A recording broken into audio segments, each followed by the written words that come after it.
साथियों, स्वागत है आप सभी का फिर से हमारे इस कार्यक्रम ज्ञान की पाठशाला में। और जैसा कि हमारे साथ यहाँ मौजूद हमेशा रहते हैं अयोध्या से बीके मुकेश भाई जी, आपका एक बार फिर से पुनः हमारे इस कार्यक्रम में बहुत बहुत स्वागत है। धन्यवाद। ओम शांति। ओम शांति। भाई जी, पिछले एपिसोड में हमने समझा तन, मन, धन और संबंध के बारे में। और आज का मेरा एक नया प्रश्न है आपसे कि आजकल हर इंसान शांति की तलाश में न जाने कहाँ कहाँ भटक रहा है। वो पहाड़ों पे चला जाता है, मंदिरों में जाता है, घाटों पर जाता है और कुछ नहीं मिलता तो तीर्थ यात्रा भी करता है। लेकिन असल में शांति का निवास स्थान है कहाँ पे? आज आप हमें इसके बारे में कुछ बताइए। वास्तव में सुख शांति आत्मा के ही स्वभाव है, निजी संपत्ति है। इसका व्यक्ति स्थान भौतिक चीज़ से कोई मायने नहीं है, मतलब ही नहीं है इससे। हम आप जानते हैं कि कोई शरीर छोड़ता है तो लोग यही तो बोलते हैं कि इसकी आत्मा को शांति मिले। अशांत था, भौतिक वस्तुओं व्यक्तियों के बीच में रह के उसने शरीर छोड़ा है। उसके बाद शरीर छोड़ने के बाद भी कह रहे हैं इसकी आत्मा को शांति मिले। शांति का वास स्थान आत्मा का ही बताया जा रहा है, जो इशारा है इन शब्दों में। एक धनवान और संपत्तिवान व्यक्ति भी शरीर छोड़ता है तो उसके लिए भी शांति का ही पाठ लोग कराते हैं जी। इसका मतलब है कि सुख शांति धन संपत्ति भौतिक चीज़ों में नहीं है। नहीं तो लोग शरीर छोड़ने के बाद ये कहते ये तो धनवान थे ही, इनके लिए शांति का पाठ क्या कराना। लेकिन उनके प्रियजन उनके लिए भी शांति का पाठ कराते हैं। वास्तव में शांति का ताल्लुकात मन से ही है।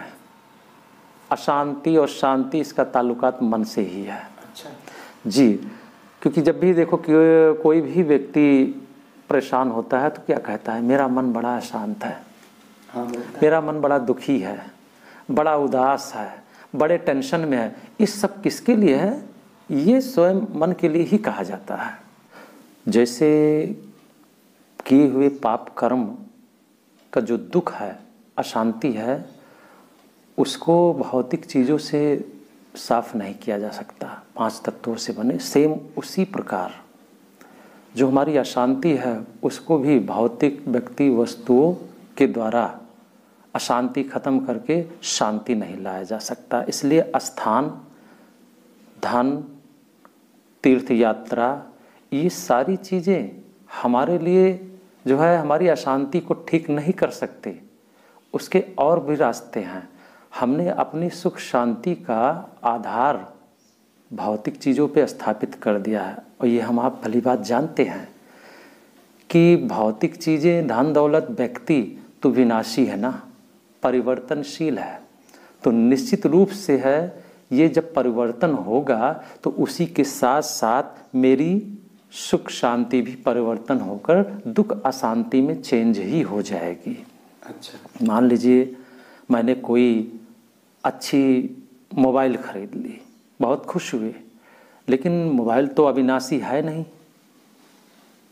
कोई कारण से वो बिगड़ गया या कहीं टूट गया तो दुखी तो होंगे ना कि इतना महंगा लिया था और हमने लक्ष्य बनाया था ये मिल जाएगा तो शांति मिल जाएगी।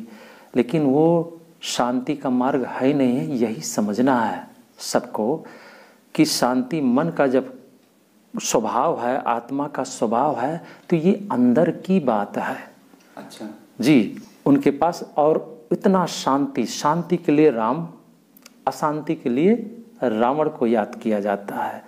हम अपने आप को, हम सब अपने जीवन को एक बार स्वयं अवलोकन करें बैठकर शांति से कि हम तीर्थ यात्रा, मंदिर मस्जिद में जा रहे हैं, धर्म स्थल पर जा रहे हैं। किस लिए? सुख शांति के लिए ही जा रहे हैं, मांगने के लिए। लेकिन वो स्थान मांगने से वहाँ से पूर्ति नहीं होने वाली है। हम राम ने क्या कर्म किए थे जो उनका जीवन शांतमय था? त्याग किया था। वो देते थे, बराबर देते गए हैं। इसलिए वो शांति के लिए, सुख के लिए और शक्ति के लिए एक आदर्श हैं हम सबके लिए। और हम इसलिए उनके सामने जाते हैं, किसी भी देवी देवताओं के सामने हम भिखारी की तरह भीख मांगते हैं। लेकिन उनके जीवन में ये आदर्श की वजह से जो ताकत है सुख शांति देने की कैसे आई, उन्होंने क्या कर्म किए थे।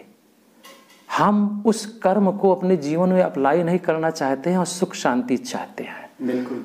आप एक बहुत छोटी सी प्यारी सी उसमें एक वक्तव्य आता है, कहानी आती है।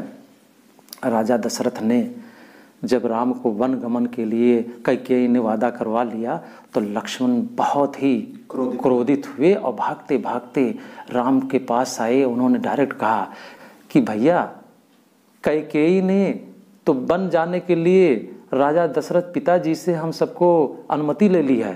हाँ। तो राम ने देखो ऐसी विकट समस्याएं, ऐसी हलचल वाले बीच में, जबकि सत्ता जा रही है और 14 साल का वनवास हो रहा है, लेकिन श्री राम ने अपने शब्दों की मर्यादा और मन बुद्धि को भी, शांति को भंग नहीं किया। बहुत नम्रता से उन्होंने कहा लक्ष्मण से कि लक्ष्मण, कैकेयी माता कब से कैकेयी हो गई हैं, कब से कैकेयी तुमने कहना शुरू कर दिया भाई। तो देखो कितनी कमाल की बात है।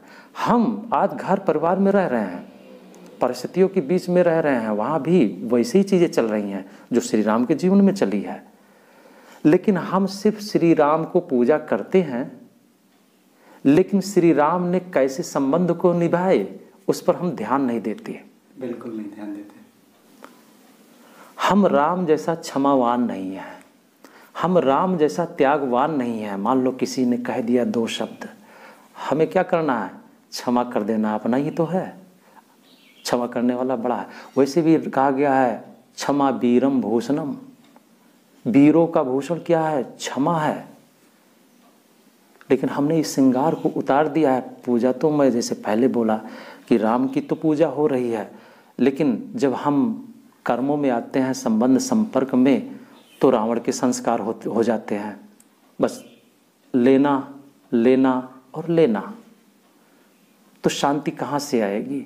राम के जीवन में इसीलिए शांति है कि उन्होंने देना देना, प्यार देना, क्षमा दान देना, सहयोग करना, ये सारी चीज़ें क्वालिटी थी। अच्छा भाई जी, अभी हमने समझा कि शांति कहाँ निवास करती है, लेकिन असल में आजकल हर व्यक्ति धन दौलत और भौतिक चीज़ों में अपनी शांति तलाश रहा है। लेकिन हमें आज कुछ एक ऐसा आसान तरीका बताइए जिससे हमारा जीवन सुख शांति से भर जाए। शांति सभी चाहते हैं, लेकिन शांत रहना नहीं चाहते। हमें थोड़ा सा ये समझना है कि अशांति का कारण क्या है। और सुख शांति अक्सर जीवन में कभी कभी दिखने में आता है बहुत अच्छी सीन कि आपके सामने कोई एक छोटा सा बहुत बच्चा आ जाए और आप उस कुछ खा रहे हो उस टाइम, और वो बच्चा आपके सामने भूखा है, आके खड़ा हो गया, और उस वक्त उसको आप देखकर आपके अंदर बड़ी दया और प्यार उमड़ पड़ा। आपने अपने सामने का वो, चाहे आप ब्रेड खा रहे हो कुछ भी, आपने उसको बड़े प्यार से दे दिया खाने के लिए। वो बच्चा उस ब्रेड को लेने के बाद खाते हुए कितना खिलखिला के, इतना आनंद में वो आ जाता है। उस वक्त हमने उसको दिया, हम खा रहे थे, हमने उसको दे दिया। उसकी मुस्कुराहट, उसका निस्वार्थ खुशी का जो वाइब्रेशन मेरे पास आता है उस वक्त देने में, वो एक अलग आनंद और मज़ा, शांति, प्रेम, मतलब इतना खुशी का लहर पैदा करता है हम सबके अंदर में। ये सब आपने कभी फील किया होगा कि जो किसी से लेने में खुशी नहीं मिलती, जो शांति नहीं मिलती, देने में कितनी मिलती है। जी बिल्कुल। इसको त्याग भावना बोलते हैं। क्या निस्वार्थ भावना की वो खुशी जो मिलती है उससे, उस बच्चे का, कि आप दिन भर खुश रहेंगे, वो सीन जब याद करेंगे तो भी अच्छा लगेगा। हाँ, वो बच्चा कितना मुस्कुराया था, दिया था। एक अलग आपको देने की जो शक्ति मिलती है, शांति मिलती है, उसका एक अविनाशी वो लगता है, एक अलग प्रभाव पड़ता है। हम किसी से लेते हैं, सिर्फ लेते चले गए, हमने देने की भावना रखी नहीं, तो शांति कहाँ से आए? ये किसी धर्म स्थान पे नहीं मिलेगा, किसी तीर्थ यात्रा पर और सिर्फ शास्त्र पढ़ने से नहीं मिलेगा, उसका पालन करने से मिलेगा। आज इसीलिए अशांति है। आप देखेंगे, अगर आप संदर्भ विक्षेप कर लीजिए शांति और अशांति का, तो अशांति किसी को जब हम क्षमा नहीं करते हैं तो हम खुद अशांत रहते हैं। क्षमा कर देने से ऑटोमेटिक शांति और खुशी मिलती है।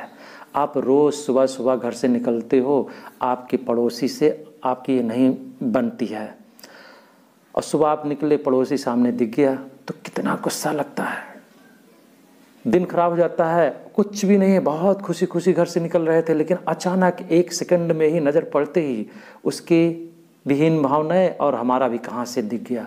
लेकिन क्योंकि हमने खुद गांठ बांध रखे हैं, जब हमारा किसी से अनबन होता है तो ये शब्द जरूर निकल जाता है कि मैंने गांठ बांध के रखा है, इनको कभी क्षमा नहीं करूँगा।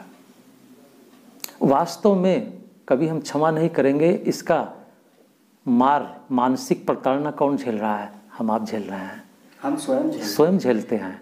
आप एक दिन क्षमा करके देख लो उसको कि चलो इसको मैंने क्षमा किया, कोई बात नहीं है। थोड़ा देर राम के पात्र में आ जाओ, राम के जैसा क्षमा कर दो दिल से।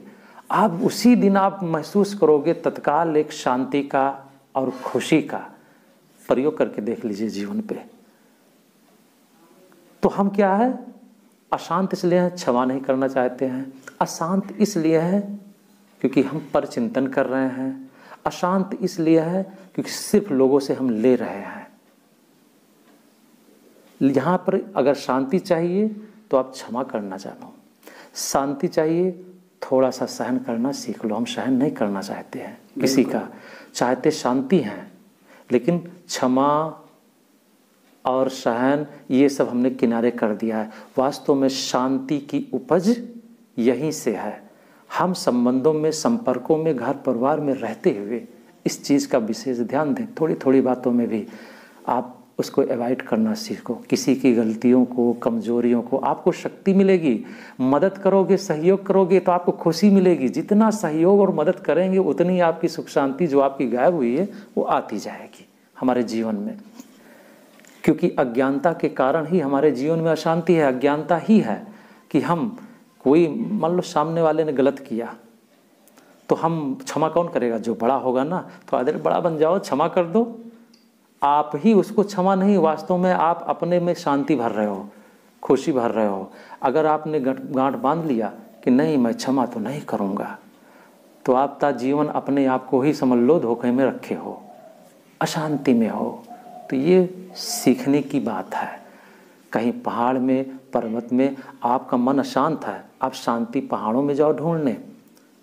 अब कितना बढ़िया सुंदर सीनरी हो, मन शांत नहीं हो सकता है, क्योंकि यहाँ चल रहा है, किसी के बारे में द्वंद्व चल रहा है। तो ये मन की बात है, ये भावनाओं की बात है, उसको मुझे सही करना है, इस पर फोकस करना है। किन किन बातों से मेरा मन उदास होता है, क्योंकि ये मन इच्छा, अपेक्षा और कामनाओं के पीछे भगा हुआ है। हमारी आपसे इच्छा है, मैंने आपके लिए बहुत किया, आप भी मेरे लिए करो। वहीं से सोच लो नहीं मैं निस्वार्थ कर रहा हूँ, आपके पास अशांति नहीं आ सकती फिर।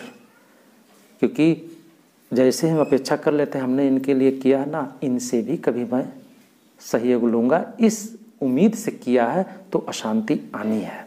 मतलब आ जाता है जी, मतलब स्वार्थ। लेकिन ये निस्वार्थ की दुनिया अगर बन जाए तो स्वर्ग हो जाएगी, और उस परपाटी पे चलने से हमारा भारत स्वर्ग हो जाएगा। बहुत ही अच्छा भाई जी आपने आज हमें बताया। और साथियों, आपको भी लोगों को क्षमा करना आना चाहिए, और साथ ही साथ लोगों की बहुत सी बातें हमारे मन में घर कर जाती है, और उन बातों को अपने मन से मत लगाइए और उनको क्षमा करिए।